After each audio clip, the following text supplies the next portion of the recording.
Bapak Ibu yang terkasih, sebelum kita mendengarkan renungan pada malam hari ini, marilah kita memuji Tuhan di dalam Kidung Jemaat 408 bait 1 dan 2.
Shalom, selamat malam saudara yang terkasih dalam nama Tuhan Yesus Kristus.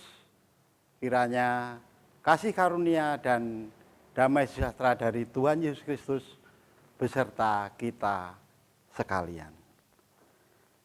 Mari sebelum kita merenungkan firman Tuhan, kita mulai dengan berdoa. Mari kita berdoa.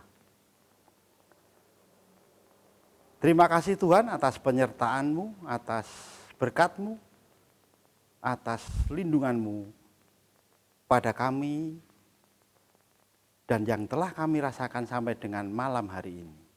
Kami mengucap syukur untuk semuanya itu.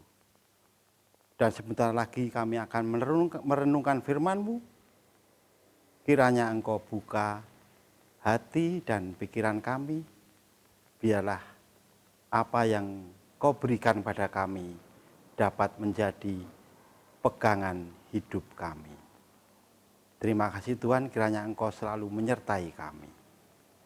Di dalam nama Tuhan Yesus Kristus, doa ini kami serahkan. Haleluya. Amin. Saudara-saudara yang terkasih dalam nama Tuhan Yesus Kristus, marilah kita membaca dan mendengarkan dari firman Tuhan yang terambil dari Mazmur 139 ayat yang ke-8 sampai dengan yang ke-12. Jika aku mendaki ke langit, Engkau di sana. Jika aku menaruh tempat tidurku di dunia orang mati, di situ pun Engkau. Jika aku terbang dengan sayap fajar dan membuat kediaman di ujung laut, juga di sana tangan-Mu akan menuntun aku, dan tangan kanan-Mu memegang aku. Jika aku berkata, biarlah kegelapan saja melingkupi aku, dan terang sekelilingku menjadi malam, maka kegelapan pun tidak menggelapkan bagimu, dan malam menjadi terang seperti siang. Kegelapan sama seperti terang. Demikian bacaan yang terambil dari Mazmur Daud pasal yang ke-139 ayat yang ke-8 sampai dengan yang ke-12. Saudara-saudara yang terkasih dalam nama Tuhan Yesus Kristus, saya akan menceritakan sedikit tentang kisah yang sangat menginspirasi, kisah hidup seseorang yang mungkin bisa menjadi pegangan hidup kita di dalam kita menghadapi saat-saat yang sulit seperti sekarang ini. Ada seorang teolog yang bernama John Piper mengatakan, Tuhan ada di mana-mana. Dan karena itu, ia selalu dekat dengan semua orang. Ia memegang segalanya, kuasanya selalu hadir dalam mendukung dan mengatur segala sesuatu. Hal ini senada dengan apa yang dimazmurkan oleh Raja Daud, bahwa kemanapun ia pergi, di situ pun Tuhan ada. Persoalannya sekarang, banyak orang yang merasa kehilangan kehadiran Tuhan. Salah satu contoh apa yang dialami oleh John Piper sendiri sebelum dia menjadi seorang ahli atau sebelum dia menjadi seorang pakar teolog. John Piper dibesarkan dalam keluarga Kristen. Saat remaja, ia meninggalkan Tuhan dikarenakan ibunya meninggal. Ia mulai murtad. Ia marah terhadap Allah atas kematian ibunya dan menyimpulkan bahwa Allah itu kejam. Dibutuhkan pergumulan intelektual yang cukup lama antara John Piper dengan batinnya, dengan rohaninya, karena dia begitu sangat-sangat kecewa dengan Tuhan. Dari pergumulan tersebut pada akhirnya John Piper malah menjadi semakin lebih mendalam hubungannya dengan Yesus. Satu kata kunci yang menjadikan John Piper kembali lagi pada Tuhan. Banyak buku yang dibaca, banyak buku yang dipelajari, termasuk kitab-kitab suci yang dipelajarinya. Sampai suatu saat dia mempelajari tentang Trinitas. Di situ dia menyerah dengan pemahaman atau pengertian yang dia pikir dengan akalnya dia bisa menemukan siapa Tuhan itu dan bagaimana Tuhan itu. Tapi pada akhirnya dia menyerah, dia berlutut, dia berdoa, dan dia mengakui keberadaan Allah. Sungguh indah. Di sini kita mendapat pelajaran, walaupun seorang John Piper itu dia meninggalkan Allah, berpaling dari Allah, tetapi dia melampiaskan dengan cara yang benar atau dengan cara yang positif, yaitu dia bergumul mempelajari tentang siapa toh sebenarnya Allah itu dan bagaimana sifat Allah itu sendiri, dan pada akhirnya dia sendiri yang menemukan jawabannya, dan dia sekarang menjadi seorang bisa dikatakan profesor teologi. Dan hari ini mungkin banyak di antara kita ataupun seluruh dunia mengalami masa-masa sulit di dalam menghadapi wabah pandemi COVID-19. Saya yakin kita semua saat ini mengalami masa-masa yang dimana mungkin kita tidak tahu jalan hidup kita nanti akan sampai di sana, kemana kita tidak akan tahu. Saudara yang terkasih dalam Tuhan Yesus Kristus,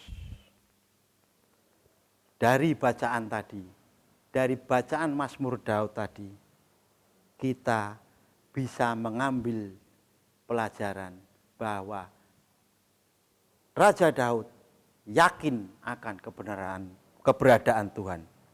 Oleh karena itu, marilah kita bersama-sama belajar dari Daud bahwa dimanapun dia berada, dia yakin dan percaya bahwa Tuhan ada. Maka dari itu, jangan salah kita merespon sesuatu. Apabila masalah menyerang kita atau kesulitan menyerang kita, ingat, kita dapat menelpon Tuhan sebagai our number one speed dial. Yang pertama kali harus kita hubungi, yang pertama kali harus kita kita kunjungi, yang pertama kali harus kita, dalam bahasa Jawa, kita sambati. Tuhan segala-galanya bagi kita. Ingat apa yang dikatakan Raja Daud, Ia ada dimanapun kita berada. Ia tidak pernah jauh. Temuilah Dia setiap saat. Ialah sumber pertolongan dan damai sejahtera. Ada kata-kata bijak dari seorang John Piper sebagai penutup renungan kita pada malam hari ini. Semuanya akan baik-baik saja ketika kita memandang kepadanya. Dan segalanya akan menjadi buruk ketika kita berbalik darinya. Kiranya kasih Kristus dan damai sejahtera menyertai kita semua. Amin. Mari kita berdoa. Terima kasih Tuhan atas firman-Mu, atas pembelajaran-Mu, sehingga kami mengerti, kami semakin tahu, kami semakin yakin bahwa Engkau tidak akan pernah meninggalkan kami. Tuhan, kami senang berjumpa denganmu, bertemu dan merasakan kehadiranmu adalah kerinduanku setiap hari. Kiranya Tuhan selalu menyertai kami di setiap langkah kami. Kami yakin dan percaya dan mengamini itu. Doa ini kami serahkan di dalam nama Tuhan Yesus Kristus, Juru Selamat kami yang hidup, yang akan selalu ada dan selalu bersama dengan kami. Haleluya. Amin.